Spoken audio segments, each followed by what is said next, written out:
또 어떤 승부가 만들어졌을 때 풀면 됐겠죠. 2018년도 KT 롤스터도 기대해 주셨으면 컵을 두는 거를 보기만 했었잖아요. 롤드컵에 세 번째로 올라갑니다.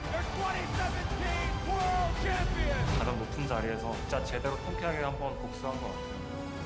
한결이 모르는 팀 썸머 전설의 자체 이대로 무너지는 거 아닌가 뭐 이런 얘기까지 나왔었는데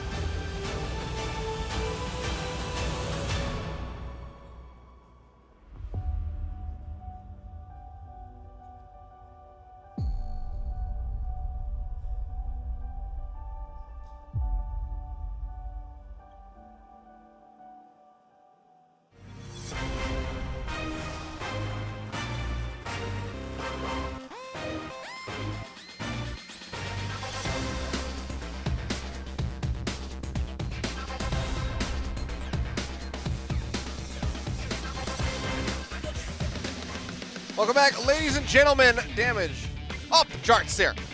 Multiple members throughout the game, but KT Rolster are the ones who are able to come up with the win there in just about 40 minutes, tying things up 1-1, and now we have to go all the way into a game number 3 to see who is going to be walking away with the overall victory. And you know what? I'm glass half full. We get to go to a game 3 between two great teams here in KT Rolster and Afreeca Freecs. So far, blue side has been favored. So far, Azir has been favored in what we have had so far.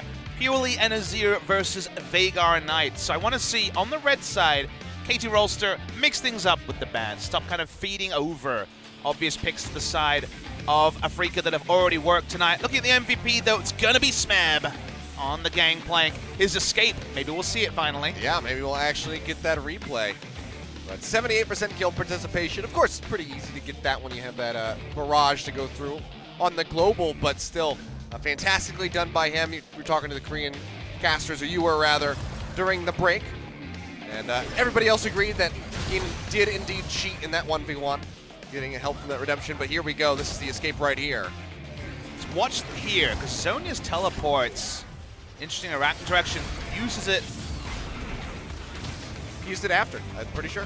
Yeah, he used it afterwards. Just a fail. Yeah.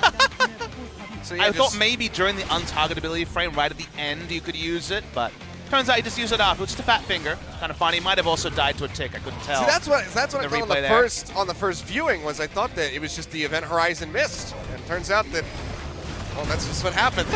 They just didn't lock him down. Oh well, our excitement's slightly unfounded. The game itself, here was the 1v1 that Smeb actually lost, but we all know who was the victor here. Redemption.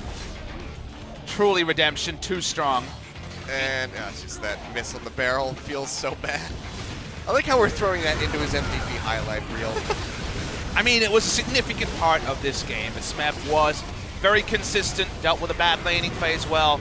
We know he can take both sides of the matchup. This was the confirmation, and this was where, unfortunately, it felt like the AoE abilities, the CC counted more than the single target deletion, and that has been the story of Veigar versus Azir so far in this matchup. Yeah, I mean, the Lucian, handling the GP well enough during the earlier stages of the game, but when it came down to it, the team play wasn't really there for that Lucian from Kiin.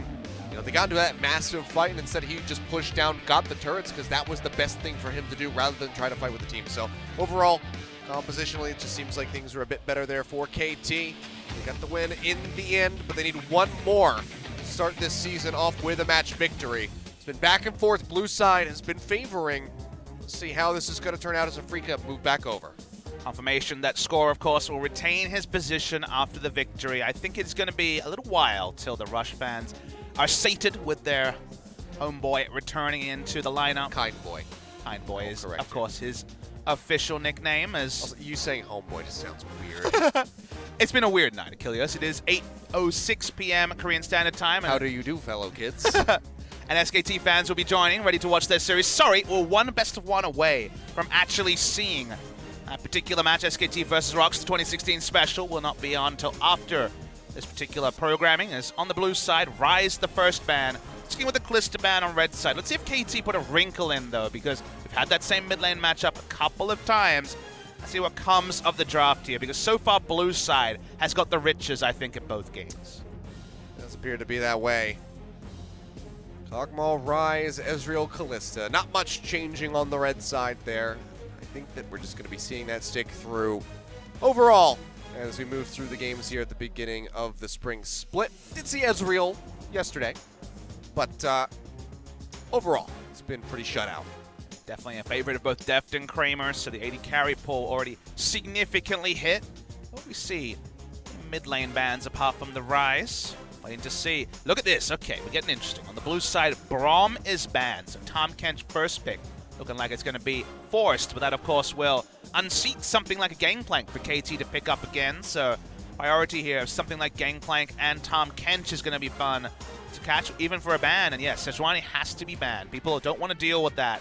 At the moment, the one tank jungler that really gets a lot of respect is the Shyvana. And now it's a choice. Do you want to go for the Gangplank, or do you want to go for the Tahm Kench? Because I don't think you're getting both. Well, it seems like Afreeca might be trying their hand at this one. Does fit the wheelhouse of Kiin's champ pool, so they will go ahead and lock this one in. So take it away from Smeb. Do they want to just immediately answer with something like the Gnar is the question? I think Tahm Kench needs to be taken in this rotation, but as you say, the Gnar would be an obvious one. We'll see what Smeb wants to do, because Smeb does have the lead, at least on paper, in terms of teleports, right? He's one of the best teleport players in the world, so he has a lot of options. He can go for the Gnar, and if you're expecting those big Gnar ultimates coming, you're expecting the big teleport flanks. Could also have something crazy to show. Could be the Vladimir that was attempted yesterday and is known to be a good pick into the Gangplank. So now that we don't have Smeb on GP, these questions do remain. Score going to go back onto the Kha'Zix. Didn't serve him so well in game one, you have to remember, but tier list-wise, KT definitely taking the strongest two picks available for them and skipping out on the Azir for now. I mean, so far the Kha'Zix hasn't really favored anybody. Spirit was also not able to pick up the win. I wonder how solo queue we go with some of the counter picks, because we've seen the Lucian, we've seen the Vladimir. Riven can't be too far away, Achilles. Is it time for Dongjun? I'd love to see some Ignite Riven against this Gangplank. That would be something. Spellbook. It could happen. If Lucian is happening, Riven can't be too far behind. Yep. Please, Smeb. One of our Korean casters, Kim Dongjun, famously did pose as Pool Party Taric in the official Riot cinematic here in Korea, due to his likeness with the new Splash character. And Taric Varus, oh boy. Okay. It's not quite the Braum Varus. Do you it's like pretty much the lockdown? same thought. Yes, exactly. Lockdown aplenty. Plus heals. And a massive invulnerability for the entire team to enjoy. If KT don't take Gnar here, it could actually be Karma top also against the That's Gangplank. one that's made it through, actually, was the Camille. And Camille been banned quite a lot today. Camille, another matchup into Gangplank. You consider now this Okay. will probably be, I think it has to be the top lane Camille, because they already have Kha'Zix and Tahm Kench. There's not even Mid a lane support Kha'Zix. Camille happening here, so probably going to have to be the top lane Camille. Good matchup into the Gangplank again, but kind of a snowball matchup here. It feels like most Camille matchups can kind of go one way or the other when it comes to how powerful they can get. Really respected pick in Korea, Gangplank. And Yes, of course. The shout out to the one support game that we had from the Camille. it was Kramer. Not Kramer. It was TusiN. It was TusiN, yeah. Yep. So it was Afreeca Freecs who got a victory on that support Camille. So big pick here in Korea recently. Looking at the bans, the top lane now accounted for, waiting for solo lane and AD carry. That's why you're going to see AD carry bans towards Deft. Tristana already taken out, so consider this, 4 AD carries banned and 1 taken away. So we're starting to get towards the dregs of the champion pool. Every time we get here, Achilles, I'm like, is it Jinx time? Is it Jinx time? It's time for the Vayne. I mean, the Jinx does make sense for Deft. It would not be that surprised. I mean, the Vayne is another one that you would say Imp was the more well-known of the Vayne players over on the Samsung organization, the MVP organization way back when, but Deft can play a mean Vayne as well. It's Twitch also, I think, very possible here. So we do see an Azir ban. They don't want to double ban AD carries. They don't want to just give over Azir. So they do at least put the stops on another Azir versus a Veigar mid lane matchup. And he's definitely going to consider it, Achilles. The whole audience just gasped. Twitch, Vayne, or Jinx are the options here for Deft. It's There gonna we be Vayne! go. All right, Vayne's locked in for Deft. That's what I like to see. And another thing to note here, Papa Smithy, is that Zoe is going to be open here for this game. Do we see that picked up for the side of Pretty Afreeca? good at killing Vayne.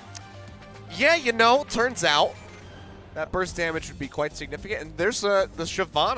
Yeah, we've something seen that has Shyvana- really risen in power We've lately. seen Shyvana bans. I'll leave a little bit more options here. They're waiting for their jungle. It's going to go for Malzahar. Right-click on somebody. Resident Sleeper, man. Can't have everything every time, Achilles. We're trying here in the LCK, but Shyvana's a possibility. Looking at the strength of the lanes, I guess it's counter pick for mid lane here. Malzahar does well in most matchups, and Gangplank being a skill matchup. There's a degree of risk here to Shyvana. If you have winning lanes with Shyvana, you win all the time. It is still going to be the Shyvana that I'll discuss how the new runes have really pushed Shyvana over the top in terms of power. But we'll hold that for the actual game, waiting to see what the pick into Malzahar is going to be. No Azir. Could consider the Rise, even though it's a bit of a self-counter pick. This is the kind of pawn special. You remember there were a lot of games where he was kind of screw at Karma in situations where he wasn't 100% sure where to go, and it's going to be the Karma for more shielding and speed-ups for Deft to be the hyper carry here. All right. Let's look at the drafts. Finished out here, so a couple changes come through. GP flipped over to the Afreeca Freecs. Vayne, the big one for me, there for Deft. Has the Tahm Kench to back her up. Make sure that she doesn't get into any sticky situations, can just get the bail out there with the Devour.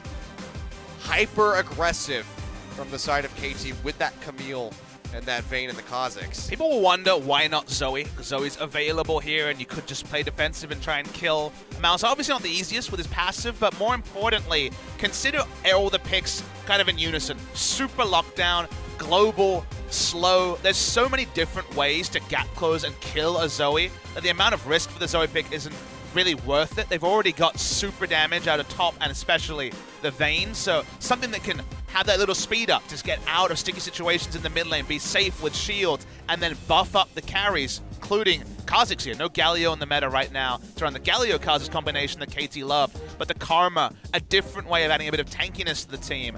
They don't opt in for the Zoe, they go for something a little bit more boring when it comes to the 1v1, but there's so much fun, there's so much action going on in terms of these picks. It's going to be a really fun one to watch. I mean, this is the game where I think I don't want to watch the mid lane. I think we've kind of moved away from the bot lane being the boring aspect. Now that we have this Vayne coming through with the Tahm Kench there for KT, I think it's more the mid lane where it's like, okay, you know what? He's gonna throw out his silence. There's gonna be a bubble on the Karma. She's gonna eat up all the damage, and then nothing's gonna happen till level 6. Time though, Achilles. I think that's about where we are. But yes, here we go, guys. Game number 3 of Afreeca versus KT. Let's see who's gonna take home the victory.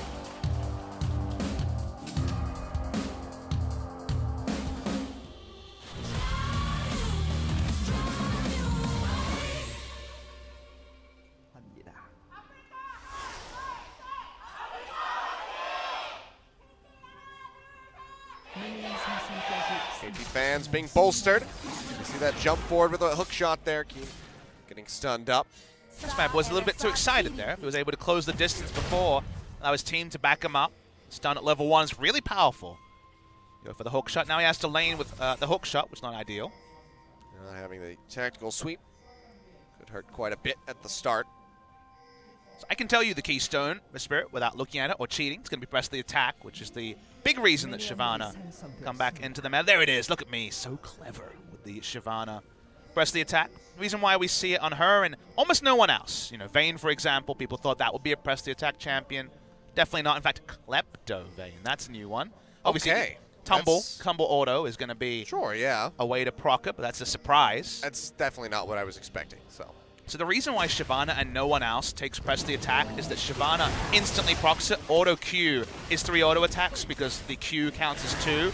And then from there, then you press the burnout. Then you use the challenging smite. And you get basically a guarantee that if you hit the auto Q, you're going to get the extra damage, the 12% extra damage on all of your rotation. So that's what puts her over the top, is that she uses press the attack better than any other champion in the game because she reliably procs it in an instant. Smeb feeling a bit spicy there. Going aggressive here onto Kiin yet again.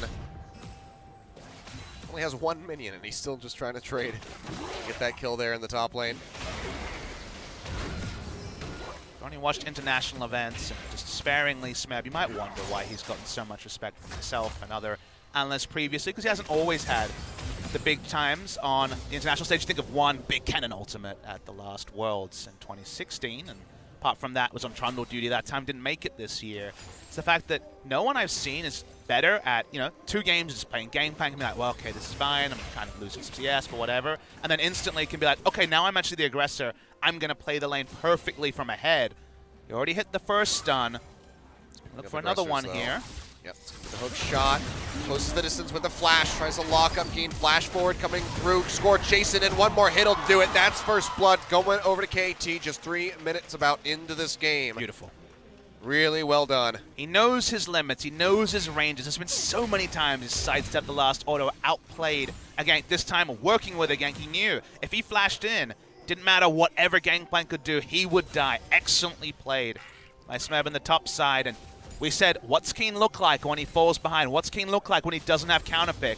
We're going to get some evidence over the course of this game. See how things are going to turn out. Kuro in the meantime being brought under quite a lot of pain. 13 CS of 22 at the moment. Pawn is just keeping him low on the HP and the mana. You can see he's forcing out that back. Minion He's got the spell book, so he could swap off. Eventually go for something like the teleport to be a bit more reactive to try to match Pawn with the roams. We'll see that TP coming through now. Minion dematerializer as well to try and help the Malzahar push in the early game before he has enough points in his queue. Talked to a couple of players in Korea because there's a lot of Minion dematerializer yesterday. A little bit less today, but still more common than you'd expect because a lot of people looked at that rune and said, looks pretty junk, you know, it's like just situational, can't use it on the first wave to get level 2 because it has a lockout for the first 2.5 minutes. But the big story is that if you think about back timers, and if you ever watch pro streams, they always talk about you have to back on a cannon wave, for example, because your minion wave is going to push out. It's going to take longer for it to reach your turret. You lose less minions if you push out in a certain wave. It's about things like level 6 power spikes for, say, a Varus Taric, but also just ensuring the best back possible. And that's not normally something we speak a lot about in pro play, but considering we're seeing teleport sivers trying to abuse back timers, things like minion dematerializers for someone like Ezreal to try and stay competitive in that scenario are becoming more and more of a factor because they're introducing new ways to influence minion waves, like the ability to just click on a minion, a cannon minion, for example, and delete it, which is what this particular rune does. Be taking things nice and slowly here after that first blood came through for KT. Dazzle not quite going to connect there into that bottom lane, and so far Deft not having too much trouble with that shortened range on the Vayne, still keeping himself a bit further ahead of Kramer here as far as the CS is concerned. The poke is going to be the biggest factor that they have to worry about. Much more sustain there available for the Afreeca Freecs. And if you think about it, quite little sustain, and that's kind of a measured statement because you're still going to have double relic shield. You're still going to have overheal most likely. Actually, no. I mean, he doesn't have the defensive tree, so there's no overheal, and there's no fleet footwork, remember.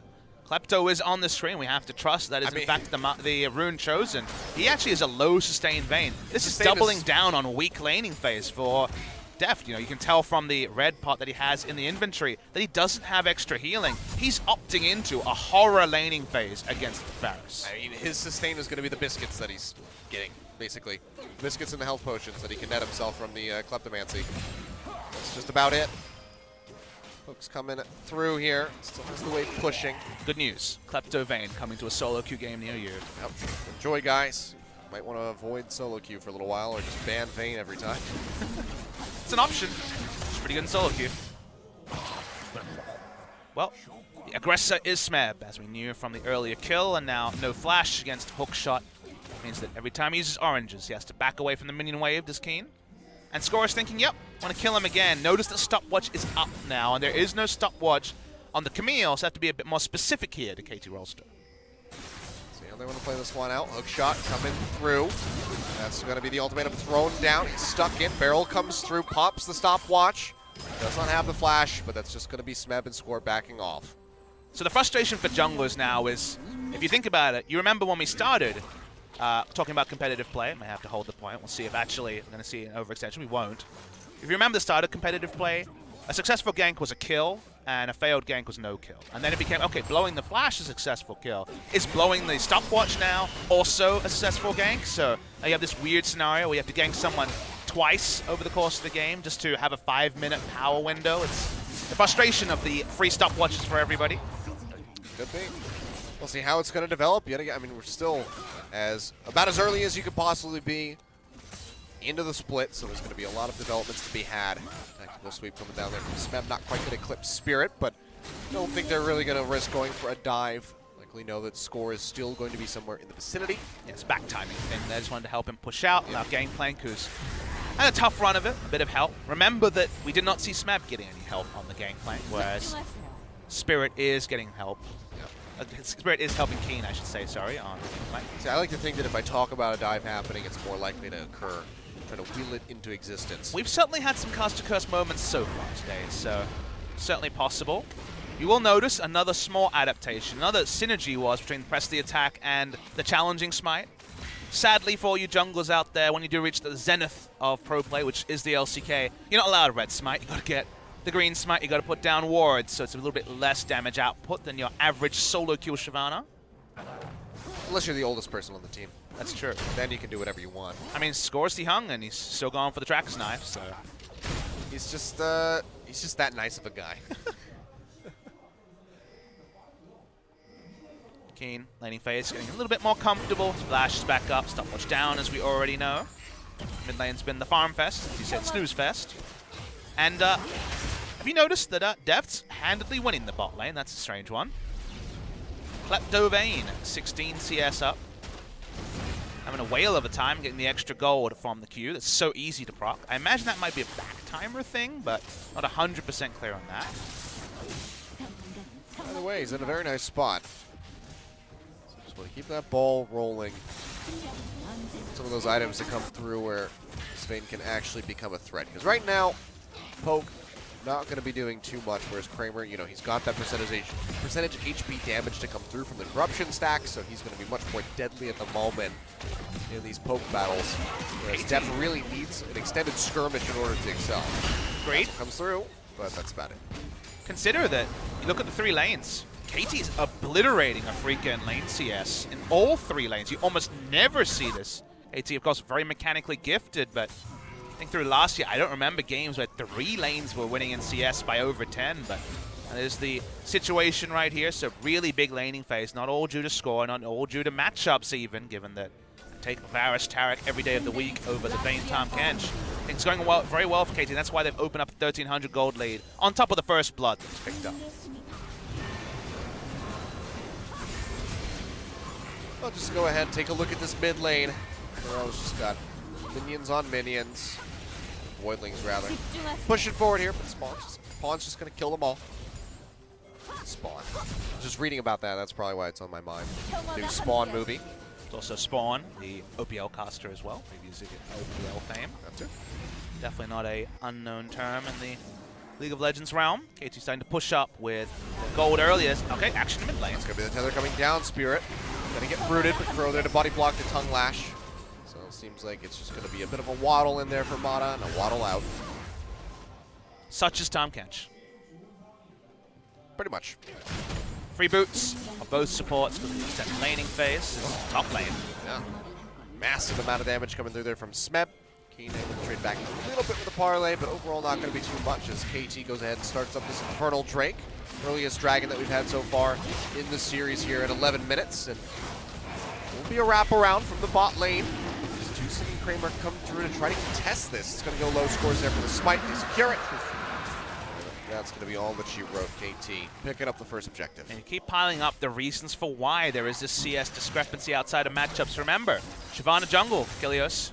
Going to be any real help there as well. The hook shot's down for Smeb. Barrage thrown down. He does have the flash. He's going to be canceled out there. Now there's going to be Dragon Set coming through from Spirit. Has to pop the stopwatch. Ultimate there through onto score. Has E going through. He's going to go down. And it looks like that is just going to be a nice little pick off there for the side of Afreeca Freecs. Pawn goes low, but still has the flash, still has the shielding available as the Karma, so he's going to be okay. TP back into the top lane there for Kiin as he tries to hold his own. But you can see the trading still coming through from Smeb, just keeping him pushed down. Actually a pretty big misplay there from Score. He completely misread the gank that was happening. Went in and just was altered there. He's changed target from what was going to be pawn originally. Seeing the last time we saw this the Vayne here, specific match here, Bang versus Prey, which was lost there. We have not seen Vayne in the LCK since spring 2016, around the time you debuted as a LCK caster, Kilios. That was, yeah, that was quite a long time ago. That actually might have been the week after I started. There you go. Vayne has been benched for much, much longer than Mr. Kench, so good to see her back. We'll see if it's a momentary thing. Was played in the LPL, will be played at least a little bit this week. With the changes in the support items, less overshields means it might change. Is Spirit looking for his second visit to a lane? Just gonna be clearing out the control ward though. Can't sneak his way in, so just gonna keep roaming around here. Slow things down 1-1. The score just 400 gold, really separating these two squads as KT has that very slight lead, plus the Infernal Drake on top of it. But at this stage, that extra 80 AP not really going to be netting them a whole lot. The only lead is the CS that's kind of been afforded by the low presence of a Shyvana jungle. And that low presence starting to go away with 5 points in burnout. Shyvana will win 2v2s here unless massive burst happens before she can be involved in a fight. So suddenly things get tricky. Whenever as a Shyvana team, you're competitive in gold and the Shyvana's been free farming, which we can tell has happened. Shyvana's ability to overtake mid to late game team fights cannot be overstated. Once the Frozen Mallet is in, things crazy in a team fight. As you know, Spirit's here. He's playing very patiently. I don't know if he spotted him there. I'm going to assume not. Oh, well, Nope. I'm going to say no because he's going in for that hook shot. That's going to be the ultimate coming through. Throws down the ultimatum, flashes out.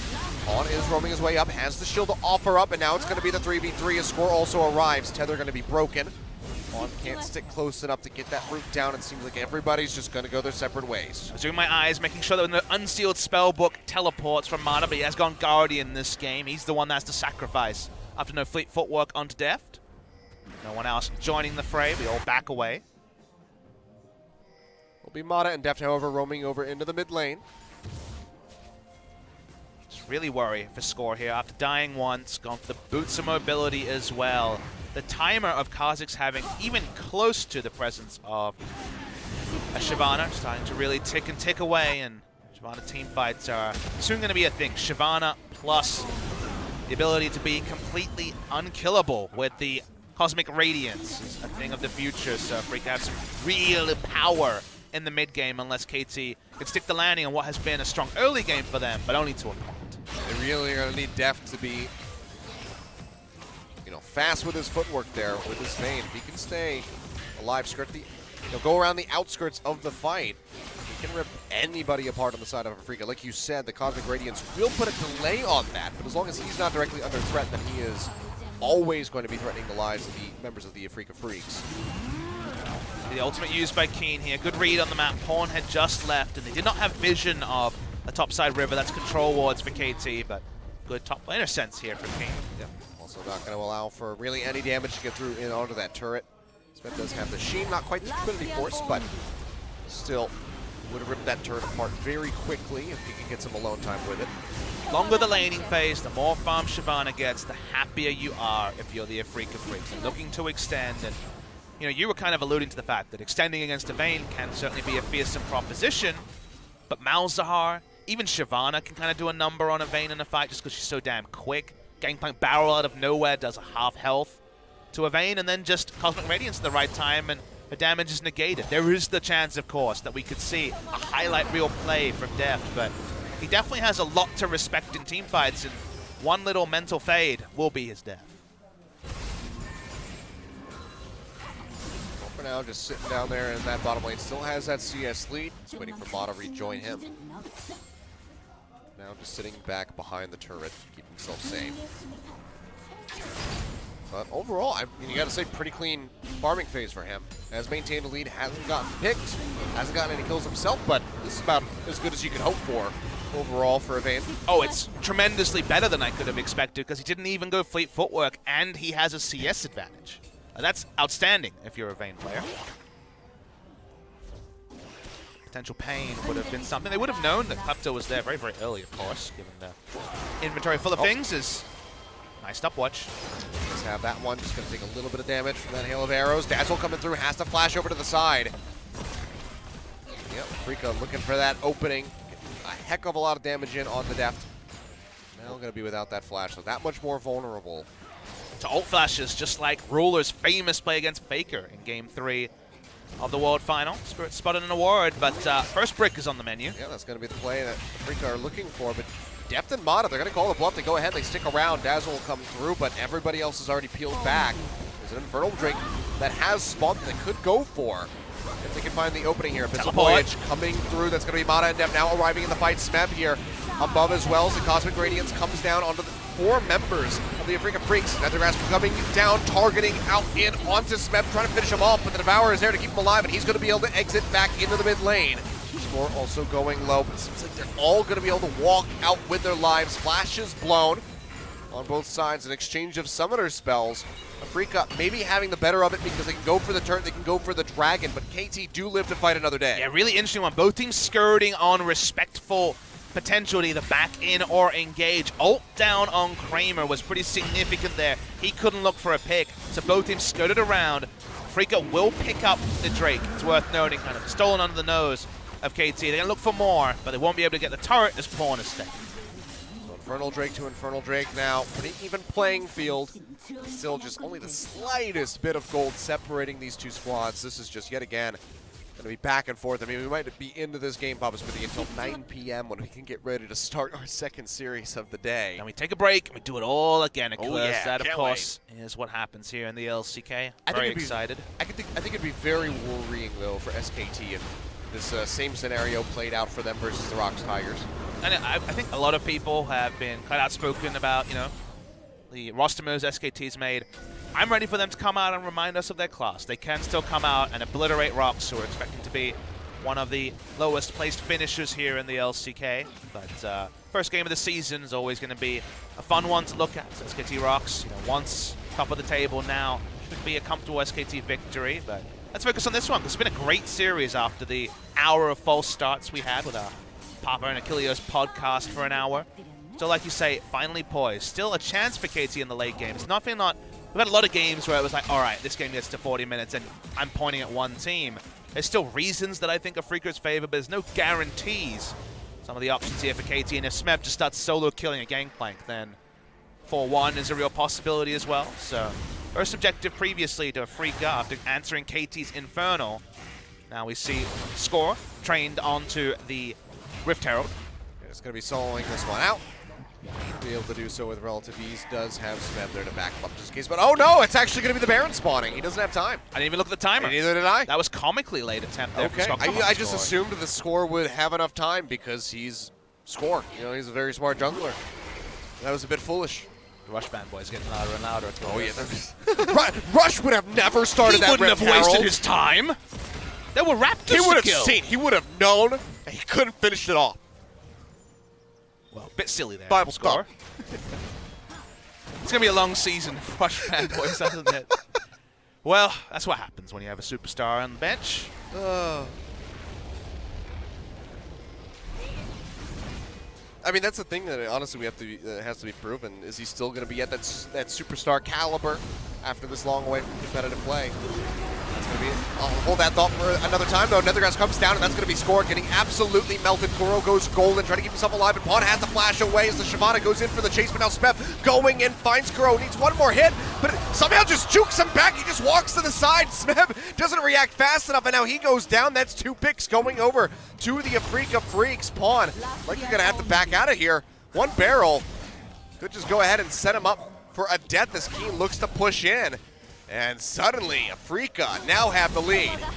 Pawn doesn't have to worry about dying, no Infinity Edge yet on top of the items here for the Gangplank, but that's what we talked about. What do 2v2s and 3v3s look like when the Shyvana has free farmed? And everyone on the side of Afreeca gave up lane CS for Shyvana to hit her power spikes, and Shyvana there jumped in. They instantly deleted Score. Wasn't even a factor. He's gone into the boots of mobility, didn't really have much to show for him other than that. Too easy for the side of Afreeca and a preview of future fights. I mean, Leandri's tournament with a Morellonomicon completed here for Kuro. CDR's there, the percentage damage with the Malefic Visions on top of everything else has come through, and I mean, we know this pick potential from the Malzahar, the lockdown there onto the squishy Kha'Zix. Moby boots with a Duskblade. He just falls. That's it. I mean, he dies instantly too. Just an auto attack from Shyvana, and Malzahar's 1 round of burst, so useless in fights around mid lane. So guess what? Don't go near the mid lane. Do other things on the map. You can still turret dive very well, but skirmishes when Shyvana's around. Unless you know she's far, far away, do not opt into that if you're KT. Yeah. Speaking of Shyvana, Go pushing in. Nethergrass. It's back up again. The Devour is there from Mata to try to keep him alive, spits him out. But Malefic Visions and that Leandri's still taking away Pawn. In danger. Chain of Corruption comes through. He gets locked down. Deft on his lonesome in the pit. He is going to get chewed apart. Kramer coming up with a kill. Another 2 members dead on the side of KT, and Afreeca Freecs are starting to run away with the game. I mean, KT's making face checks they cannot afford to. They cannot cash the checks they're doing right now because they don't have vision control around the mid side. Malzahar Shyvana deletes anyone on the side of KT in an instant, Tahm, Kench included. Get 2 kills. They're going to consider the Baron here. They have the Voidlings. Yeah, the call is Baron. Yep. Go ahead. Start working their way over here. Mata's on the backside of the pit. Score is there. He's alive. He's healthy for the moment, but jumping into the pit yet again. Pretty much just be suicidal here for him. Devour goes through onto TusiN. He goes low, but the shielding comes down from the Karma. They keep him alive, but the TPs are coming through. Smeb jumping into the pit, tries to get the stun out, but it's still going to be the smite coming through. His spirit goes ahead and confirms the Baron for the Afreeca Freecs. They will lose out onto TusiN, but that's still 4 members walking away healthy with a Baron buff under their belt, and they still killed Smeb at the same time. Exactly, still the objective they wanted. The Malzahar there to interrupt as well. Anyone trying to jump over. Pretty straightforward stuff from Afreeca. Good call. They didn't need to worry about getting the outer mid lane turret or focusing all their time on turrets. Just taking down the Baron oh so quickly for the Afreeca Freecs, and maybe this will be the day in history where they actually pick up the match win. Rush would have stolen that Baron. He would have got it. Shut up, Gillius. I just know that that's what's going on here. Kramer, he's going to get jumped on. Just have that stopwatch trying to keep himself alive, but it's... oh, wow! I was going to say it's pretty futile, but he actually manages to kill Score at the same time. The damage from that Varus coming through. I mean, that Deft's going to be able to take down the turret as well. Nice trade kill, but kind of a confirmation of the fact that Score really wants that Guardian Angel completed soon, otherwise he's going to die to basically anyone in a Stair Fest. Same time, Kiin gets the bot lane turret, same time. The Drake goes down as well. Trying to double down and take a second turret, but not many good news stories here for KT. Yeah, definitely not. Spirit going to go ahead, get that second dragon for them. Mountain Drake coming through. Deft and Mata will be able to finish off the tier 2 in the top lane. 3-2 as far as the turrets are concerned, but still going to be that 3.2k gold lead for the Afreeca Freecs. Kuro's still interested here. Will be spotted by 2 wards.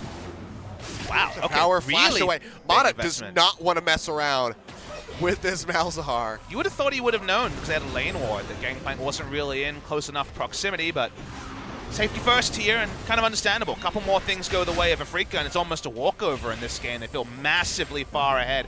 Look at Spirit. He's been able to, on top of the core, just pick up more tankiness. He's now going to be just unbelievably strong in a fight now that he's picked up all these items. He's overloaded 3-0 and 3. The early gold didn't mean enough for KT. They haven't got enough turrets to open up. They're behind in turrets in a game against a Shyvana jungle.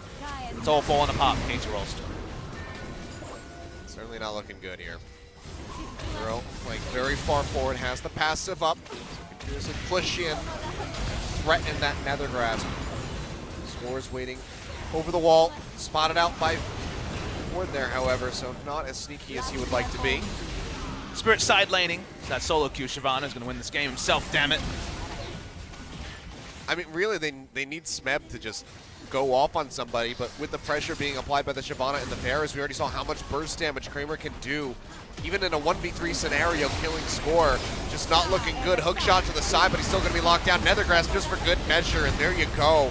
Smeb is absolutely deleted off of Summoner's Rift, and soon it's going to be one of the inhibitors looking to suffer the same fate as the Afreeca Freecs just come knocking. The intelligent draw from Afreeca played oh so well. Going to break the base earlier than expected, 26 minutes into the game. And much faster than the last 2 games. Inhibitor here in the bottom lane will fall. Smeb still dead for another 20 seconds. No teleport even when he respawns, so no rush. Yep. Just move back. Get out of there. The items, you know, they've powered up for Deft. He's got double Zeal and Infinity Edge. He does oh so much damage, but you can notice that basically anyone kind of puts their hand up for a fight and they get obliterated by Malzahar and friends. So theoretical damage for Vayne, but effective damage? No, no, no. Really rough spot here for KT and for the fans watching. I mean, the majority of the audience here showing up to support them. Poor game from Score, should be said, especially in Game 3 here. Understandable they stuck with him after winning in Game 2, but the Kha'Zix has been his downfall. Remember last season, the Kha'Zix was the core. Score's most played was the Kha'Zix, but it was Kha'Zix Galio almost every time. The Galio was there to follow up. doesn't have that sort of bailout, and he's choosing wrong fights, really accelerating his only team's demise. It was that attempted dive on the Gnar in Game 1, and then in Game 3, he's just picked poor skirmishes. So something for them to VOD review. Again, will lead to more people mention the name Rush, and we'll see what sort of change we see from KT Rolster in future series. You know what I mentioned was, the opportunity that we could see Rush was versus MVP. That just happens to be their game on Saturday.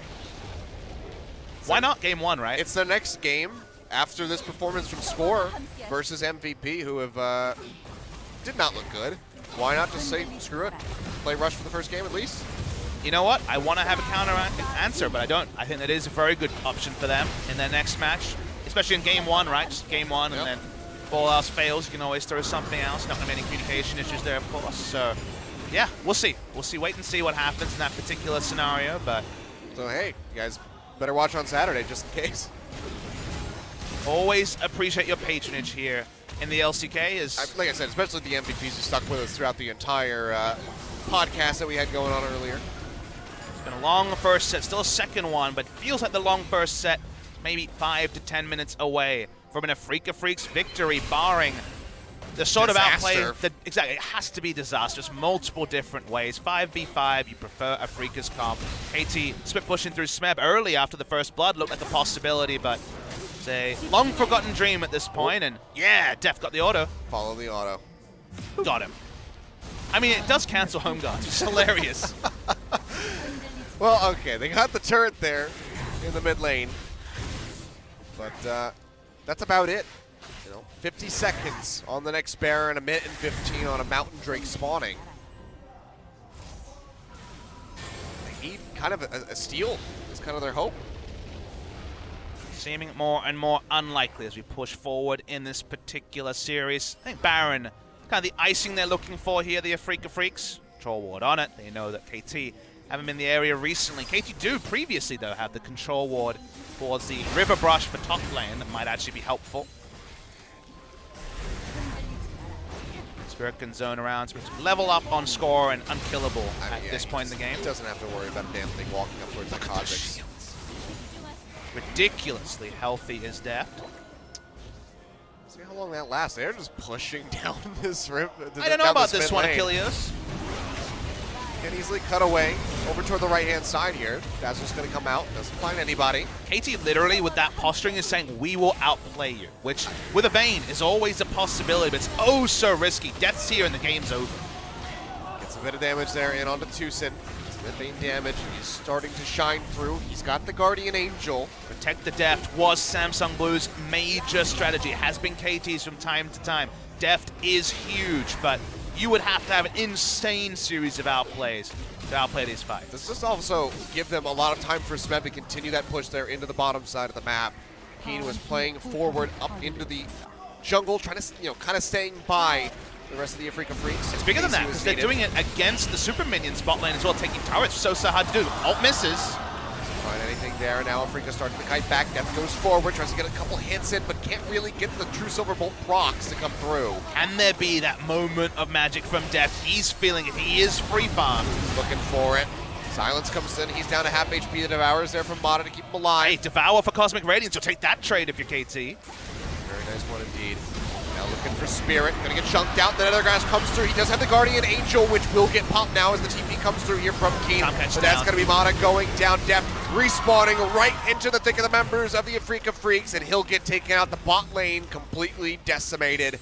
And now Afreeca just gonna be looking for, another inhibitor here in the mid lane that can rotate down, retake the one in bot as well. Score, he's on the back side, maybe trying to drag the minions, but he can't get there in time, and be walking into the base of death. Smeb's gonna go in, looks to lock down Kuro. Can they finish him off? Shield comes through. He's not yet dead. He will finally get popped. His pawn finds the kill, but they're trading it for Smeb. They're trading it for Score, who's gonna go down. A double kill for Spirit, and maybe this is just the end of the game. Papa Smithy, 32 minutes in, one in him down, waves coming forward, but seems like Afreeca, they don't want to get ahead of themselves. They know that the respawns are coming through from the bot lane members of KT. They will peel back and maybe set up for that Baron. With Deft with 10 seconds off from respawn, they don't even try to take the second inhibitor because they know that if they overstay for a second inhibitor, Baron is a possibility for the side of KT Rolster. So Safety first here is the call with Spirit now. Apparently the shot call from what we've heard.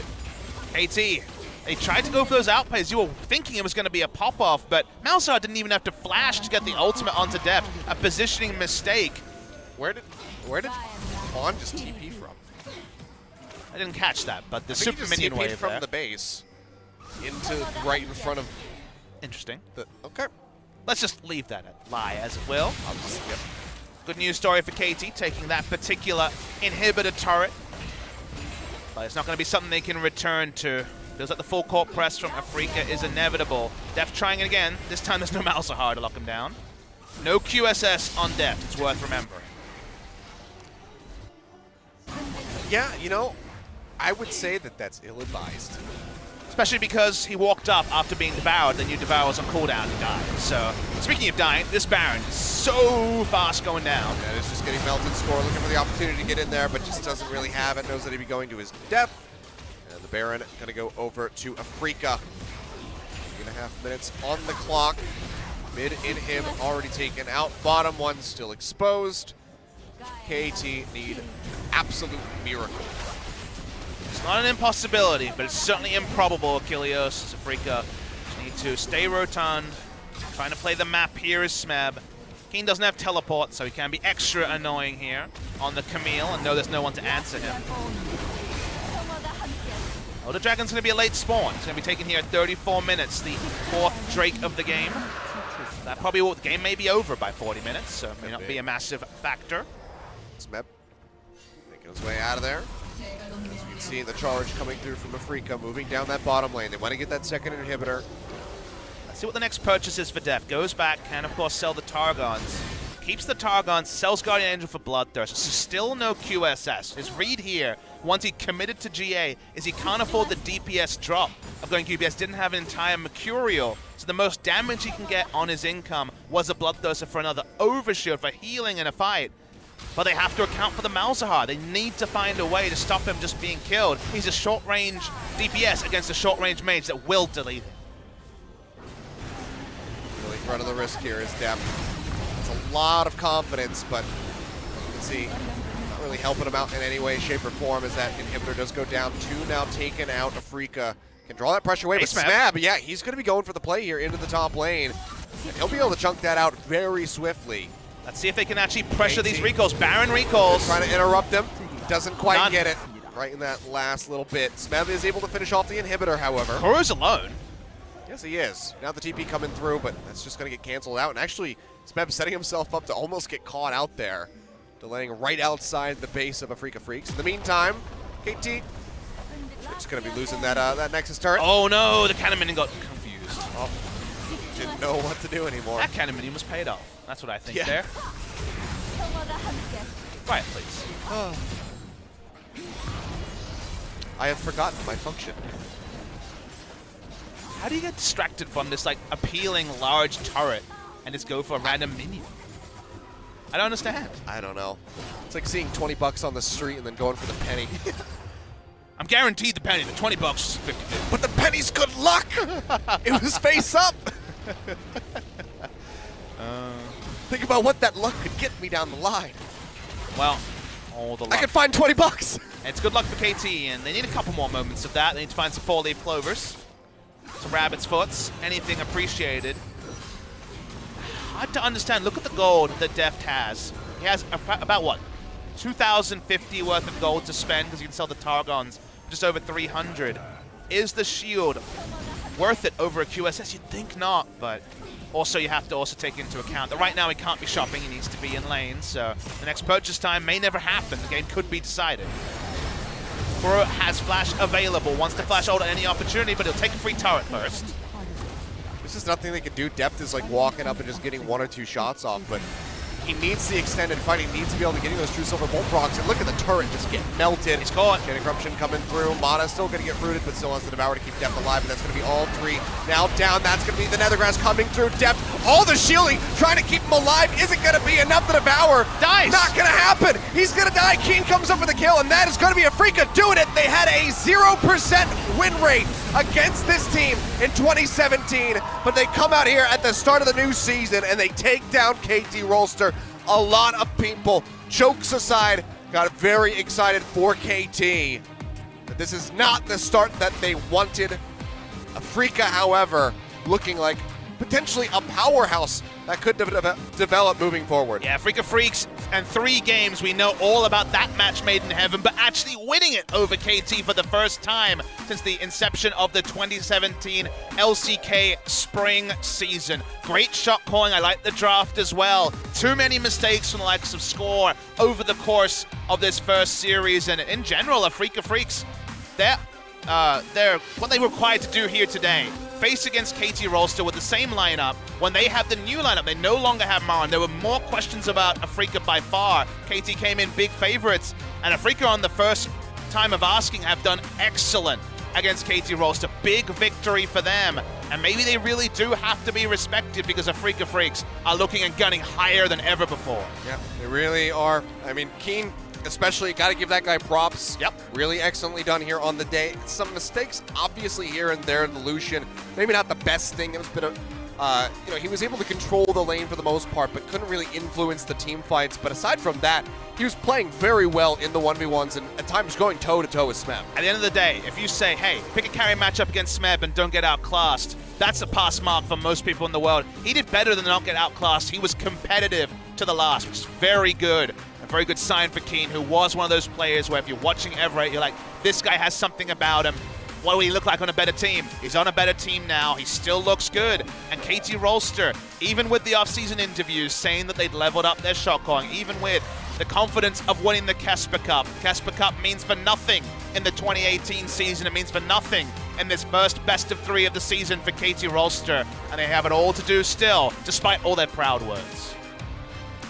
Rough times here for KT. Back to the drawing board. Have to get ready for their next series. At least might be one that they can feel good about with MVP taking to the Rift against them on Saturday. Maybe we'll get to see Rush make his debut here. We'll have to see how that develops as time goes on. But, I mean, that would be the most damning thing for them, would be KT struggling to beat MVP. Fair point. We'll wait and hold our judgment for that match. Let's compliment also Spirit, who was on your screen before. If he has truly taken on shot calling, going for the Shyvana here, having his lanes hold back, saying, don't worry, guys, we can work around the Shyvana. The Shyvana worked a treat in the mid to late game. Good job for him. First Shyvana of the season here, and we will see more of it, no doubt, going forward. So, good news stories for the Afreeca Freecs. No one really to single out. I think everyone played their part on that side. Yeah. Whereas with KT, definitely most people waggle their finger at Score. Both Score and Peanut. That was the question, right? Who's the best jungler? Was it Score and Peanut for a long time? At the moment, you would say neither. Score did struggle pretty significantly on this day, but one set in to their season. Afreeca Freecs finally take the 2-1s. Last season, if they won more of those 3-game series, they would have finished higher. They would have skipped some best of 3s and best of 5s and potentially had a better finish. Looking at the damage dealt, predictably, a lot for the Varus. The Vayne did 20,000 damage, but when it came to those late fights, it felt like the Vayne was a non-factor. I mean, everybody was also just so tanky that having that much damage doesn't mean much because you're barely going through their HP bars. So there's a lot of chipping away. They're done by Deft, but we didn't have that explosive performance from the Vayne that we would have liked to see, just dodging around the skill shots. Instead, it was just kind of move forward, get caught by another grasp, and die. That's the way that it went, but Spirit will be walking away with the MVP here, as the MVP, from game number 3. 92% kill participation, 7-0 and 5, deathless performance with a Shyvana. And you can't really look any better than that on a Shyvana jungle performance, because what does that number say, the 92% kill participation? The laners said, okay, let's hang back, let's give up CS. Everyone was down 15 to 20, you'll remember, top, mid, and bot lane, and then put faith in the Shyvana. And the moment Shyvana got involved, everything worked golden. Just like that stopwatch for the side of Afreeca Freecs. Everything worked out for them. So they picked their time, they bided their time, and then from there, they won every fight. Yeah, beautifully done by him, just ripping people apart left and right. So really well done. This is the one where Smeb just kind of traded places there, missed that last auto attack on Kuro. Would it have changed the pace of the game? Absolutely not, but still a feel-bad moment indeed for KT overall. But Spirit absolutely on point, walking away with multiple kills from a lot of these fights, coming up with doubles, etc. Able to get from there on the Baron with the smite, making sure that does not get stolen away. And Shyvana doesn't fit every comp, but triple lockdown, Malzahar, Varus, and Taric. Even the unkillableness of that Cosmic Radiance, yes, unkillableness is a new word, allowed him just to be a pure damage jungle. All Shyvana provides is damage and 1 CC with the ultimate, and the damage worked out. Yeah. See, I mean, just Deft just getting a little bit too excited. Manages to get the True Silver proc off one time, and it's like, I can kill this person, and then just, well, no, there's a Malzahar. You gotta wonder about the lack of QSS, because it didn't matter how many extra shields he had if he could never do damage. I mean, you saw how many shields he got at the end Yeah, right look here. here, we're watching look at this right now. It's ridiculous. He has insane shielding, but And then he dies in the middle of the Devour cast going through there as Kiin finishes them off. if you can't reposition as Vayne, you don't do damage, and that's just the reality that he faced here. So Afreeca Freecs, they will be our first MVP interview. Credit to them. Upset over KT Rolster. Yep, very nicely done. And I mean, the guy who's been quietly sitting back in the booth waiting for this moment, it has finally arrived, so we're going to get ready to throw over to the interview. Joel Discord, take it away. Thank you very much, guys. This is Joel once again, back for another season as I bring you guys an interview with the translations once again. We begin the LCK 2018 spring with the Afreeca Freecs, beating out KT Rolster in a 2-1 fashion, and we're going to be here with the MVPs of the series, Spirit and Kuro, for an interview. 크로 선수와 스프릿 선수인데 크로 선수는 기록을 보니까 2017년 서머 정규 시즌 MVP 1위예요. And Kuro, I mean, by the time you ended 2017 summer, you were first place in the MVP received. And right now, you're back up with us doing another interview. How do you feel? 자주 만나서 되게 기쁘네요. It's great that I'm seeing you guys so often. It must mean something. And I'm sure it was a game against KT that you guys had a hard time defeating in the past. How do you feel about the win? 한 새벽 5시 정도까지 일단 얘기를 열띤 토론을 I think our team was just discussing over this upcoming series until 5 a.m. Just talking within the team and knew that we were going to get the win after getting the first one, but and the second game was quite a disappointment for us because I think we did let our guard down and wasn't the attitude that we were supposed to be having. But I think in the end, getting the win is all that matters, and I feel great about that. And it was interesting that you picked out Azir. It felt like was one of the champions that you didn't like to play. I always felt like my Azir never had a problem. I'm sure you've seen my Azirs perform poorly, but it wasn't my fault. That's all I have to say. Spirit, you want to add on to what Kuro's been saying? He says there's no problem with his Azir, but you know, when you practice with him, you kind of know. You kind of know about his Azir, and there's not much further comment I need to make about that. But you know, he did it well in the game 1, so I'll give him that for sure. And of course, the absolutely great initiate that came with the Azir in game 1 was probably the game changer for that specific game. I would have to say this was it right here with the Azir. My teammates just gave the call that all the flashes were gone at that moment, so you know I went in pretty aggressively, trusting my teammates they would follow up, and I think of course my teammates did a good part of giving me the first opportunity to do it, but I think I followed up very well on that one. And it felt like we've been hearing rumors of you've been getting the main command and the main shot calling of this team, Spirit. Yeah, of course, somehow I'm in this position where I can make the shot calling. I mean, there's not really a big change with Spirit on this shot calling role. I don't feel any changes coming to our team, so I don't think it's a big factor of our team by any means. And moving, still talking about game 1, playing Zac, you had some disappointing moments throughout the game.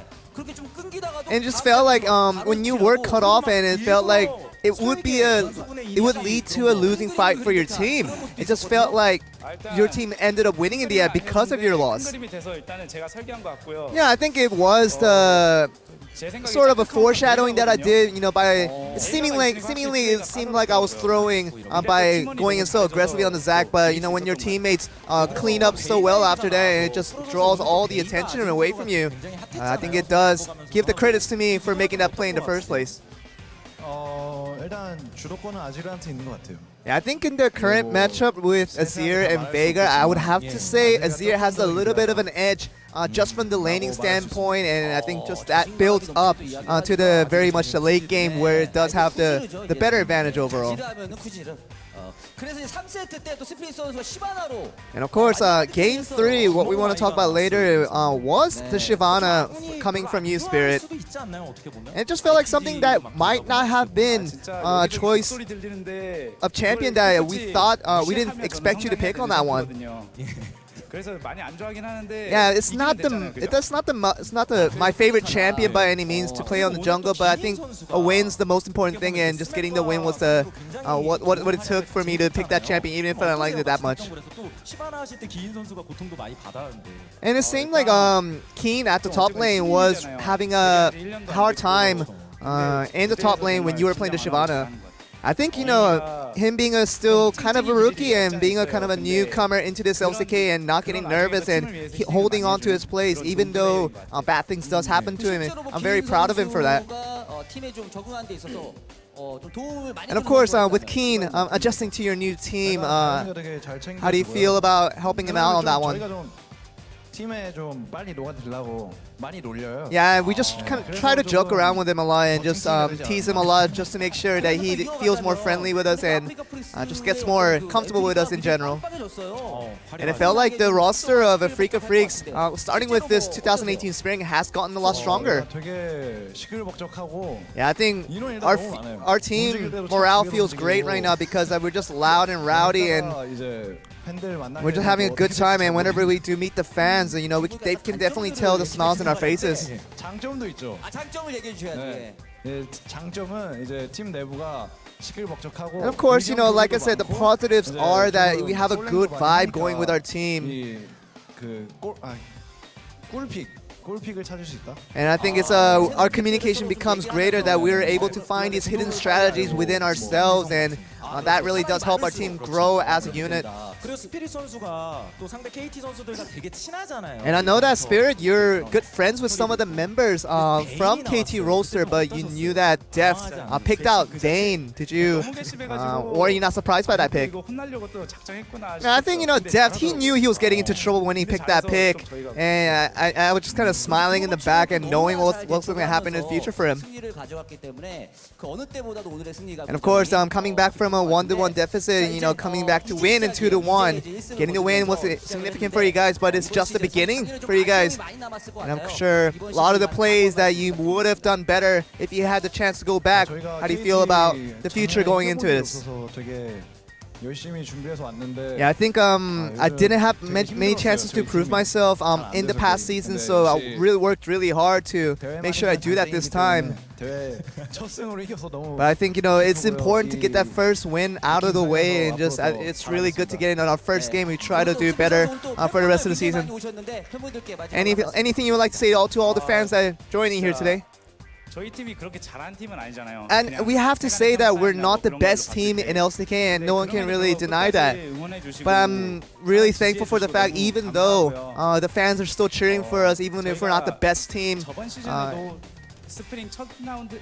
And just going back to 2017 spring, we kind of said this last time too, but we'll just try our best and to become the better team that we want to be. And that seems to be the end of the first interview of OGN's LCK. Gonna bring it back to you guys. Thank you very much, Joel. So a bit humble there at the end. So you know what? We are not the best, but we want to be better. That's what they're aiming for. And I think my takeaway of a comment like that is they want to be the team you talk about as one of the big ones. They want to be an SKT, a KT, a contender. And honestly, beating KT today and keeping up consistency, which was the dirty word for the Afreeca Freecs, keeping up any sort of consistency will be so big for this squad because they're on the precipice of something great. I love the roster that they put together. This is the sort of team where if they can parlay what is some obviously good feels among the members and good picks and play, the sky is definitely the limit. Yeah, but guys, we're not done yet. We still have a whole other best of 3 to go through here with SK Telecom T1 versus the Rocks Tigers coming up. We're at 9:06 p.m. We're going to have to let these guys get set up for a little while. Them in the booth. Make sure that there's no microphone issues with the headsets. So we can get that one underway and see how SKT, what form they are going to look in as we get ready to dive into that one. Rocks Tigers as well. We're going to have to see how these guys have adapted. They have Kha'Zix starting on the roster in the mid lane. Also have Effort in the bottom lane. See You're saying too many things, Achilles. We're going to have a short break because they want to get going. All right, well, we'll see how long it's going to be. Look for that timer up on your screen. We'll be back in that amount of time. We'll see you guys here for SKT versus Rocks. Don't go anywhere. Just get started.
Coming up next, SK Telecom T1, Rocks Tigers. Beginning of the end. 2018 League of Legends Champions Korea Spring Split.